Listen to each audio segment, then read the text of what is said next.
Have you ever tried to use a teleprompter and it just felt off? Maybe it was harder than you expected. Or worse yet, maybe the result had you looking like a scared, monotone robot with eyes darting back and forth, coming across like a hostage in a ransom video.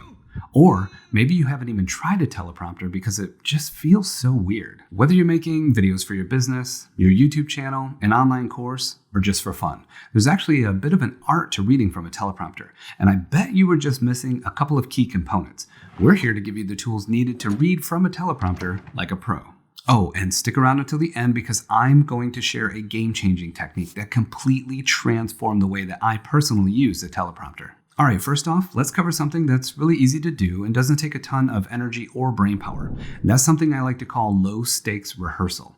I really like to read the completed script directly from the page before ever hitting record. Several times, actually. This helps you to familiarize yourself with the content and start to internalize it without the pressure of memorizing it. This low-stakes practice also helps you start to get a good sense of the flow and pacing of your script.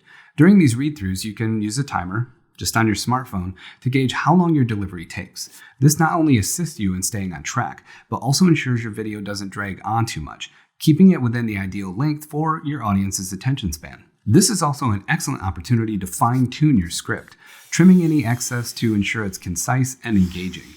If something feels too long or cumbersome during your out loud reading, it probably is. Now remember, there's no magic number when it comes to the length of your video. That's why this practice is so useful. Pro tip: reading your script ahead of recording your video also brings tongue twisters and accidental alliterations to the surface.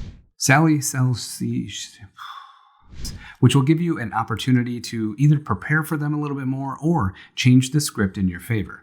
Consider rephrasing tricky sections or practicing them repeatedly until they flow naturally. How much wood could a woodchuck chuck if a woodchuck could chuck wood? Tip number 2 will save your butt in the future and make you perform better while reading a teleprompter.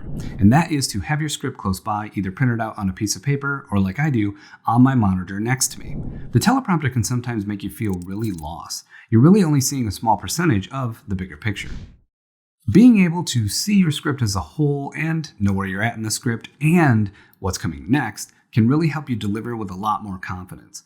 This way you can anticipate upcoming sections, which helps you maintain a natural rhythm and reduces the chances of stumbling and losing your place.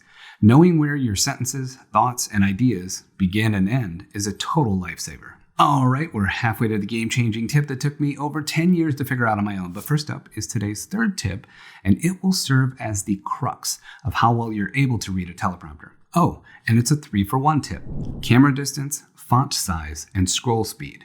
I lump these 3 together because they're a lot like a 3-ball juggling act that you have to learn how to do to set yourself up for looking natural while you're reading a teleprompter.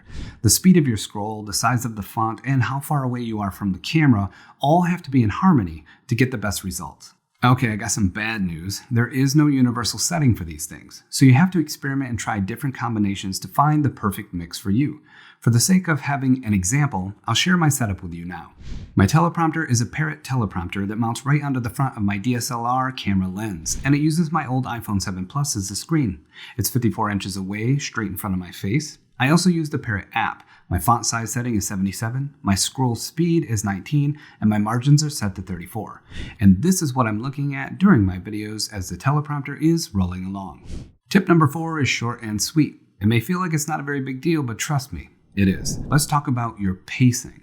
Now that you have your teleprompter speed dialed in, you might feel like you're reading really fast or really slow.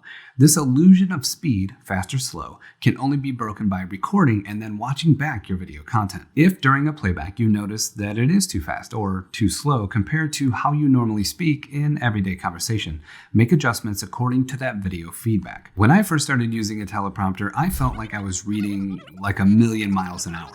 And upon watching that video content playback, I realized that I was speaking at a very conversational pace. Next up is a topic that will greatly impact how well you are perceived on camera while reading a teleprompter. And boy, oh boy, is this a big one: body language. Now, this is something that's going to take a bit of practice, but what definitely gives away the fact that someone is reading from a teleprompter is generally a robotic and stiff type feeling in their face and body and hands, as well as speech that is monotone and staccato in nature. Some great tools to combat this robot effect are things like looking away from the teleprompter from time to time like you're searching for your next thought. sharing body language that's similar to what you would use in a personal conversation. This gives the illusion of confidence and makes your delivery much more conversational. Intentionally moving and behaving like you would in a normal conversation hides the fact that you're reading and makes your viewer feel like you're speaking directly to them and they're in on the conversation. Next is a tip that might make you feel a little bit strange while you practice it, but once you nail it, you'll see the quality of your videos absolutely skyrocket. Now we are talking about emotion. Don't forget about the human experience when you write and read your script. If you're talking about something serious, it's okay to quiet your voice a little and lean in a little bit to draw your audience in. If something's exciting, feel free to add some volume and some hand movements into your performance that coincide with that excitement. If something's a little bit humorous, read your lines through a chuckle. And if something is simply unbelievable, make sure that you come across like you can't even believe it yourself. These emotional cues help create a deeper connection with your audience, making your delivery more impactful and memorable. Don't be afraid to exaggerate these emotions slightly on camera, as subtlety can sometimes get lost. Pro tip, for every 50% you feel like you're increasing your excitement, only about 10 to 15% of that excitement actually comes across on screen. Test it out. You'll see what I'm talking about. All right, you've stuck with me, and I want to share a trick that I discovered about 4 years ago that absolutely changed the game for my video content creation and made it literally 10 times better. And that is, I dictate my scripts directly to the computer through a microphone and then polish my scripts afterwards. Speaking the rough draft of my script instead of typing it makes it literally come alive and feel way more conversational. I don't know about you, but when I type something out as opposed to speaking it, I sound like a completely different person, and it comes across often as too stuffy and impersonal. When you speak your script instead of typing, it captures your natural speaking style, how you phrase things, your tone, and your rhythm. Also, when you speak, you aren't worried about run-on sentences, past participles, or proper grammar. This method ensures that the script sounds, well, more like you. It's about getting your words to flow naturally, so when you read them back from the teleprompter, they feel like your own spoken words, because they are. This approach isn't for everyone, but some of our most successful clients and students have adapted this style. You have everything you need to start reading from a teleprompter like a pro. If you still don't love teleprompters or you don't think you can pull it off, you can watch this video right here on how to read your script without even using a teleprompter.